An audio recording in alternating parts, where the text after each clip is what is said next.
สบายดีมื้อนี้เป็นมื้อวันการเนาะมื้อนี้เราก็สิมาสัมภาษณ์ถามประวัติของไอ้น้องแต่ละคนเนาะทุกคน Okay, let's go. ชื่อหยังเจ้าชื่อหยังอยู่บ้านใดเจ้าอยู่บ้านตะจึงเนาะเมืองสิเมืองว่าสถานะเป็นไดเนาะโสดNANI? โสดบ่100%บ่100เขียนหยังมื้อนี้มื้อนี้สร้างรูปสร้างรูปตัวเตะอาจารย์บ่ทันได้มาโอ้ถ้าอาจารย์มาเนาะเอาอ้ายมานี่ได้จักเดือนแล้วเจ้าอ้ายโอ้ได้นอนอยู่บ่เมื่อคืนเนี่ย แน่นอนแน่นอน โอ้แจ๋เนาะมาที่ไหนนี่ มัตตบาน มาแต่บ้านก็บ่ได้แจ๋โอ้ตนายมาเนาะ โซเดอร์ ยังโสดวัฒนาจะได้ดิ สถานะโซด เฮียนยังมื้อนี้ เฮียนขับรถตัวเตมานี่ เดี๋ยวสิหาผู้สาวให้เด้อ ได้ให้เลยทำงามเด้อแจ่มๆเลย เอาวามาเด้อรับอยู่เทิงเลย ยังเนาะสุโสดโสด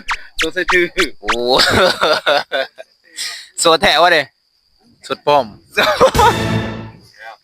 ไม่รู้แล้วโอ้แอนตี้อันนั้นสถานะจะได้ดอก สถานะนี่โสด อยู่บ้านได้ดอก อยู่บ้านน้ำผาก Oh my น้ำปาก god! เมืองอยู่เนาะ เมืองทุกคนเพลงจุปสัก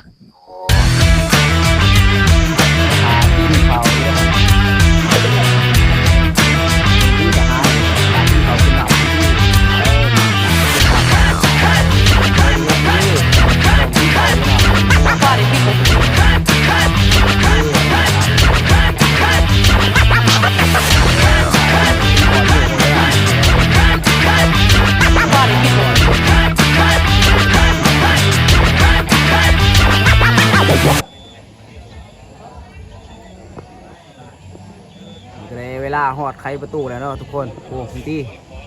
ลังเขาโอ้เป็นกำลังใจให้เด้อ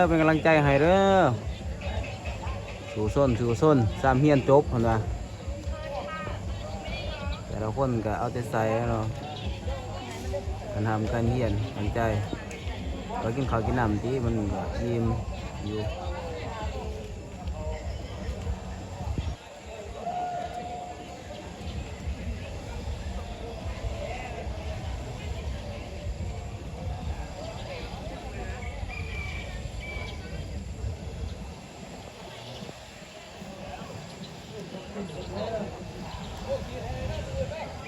กินข้าวตอนแรกเนาะ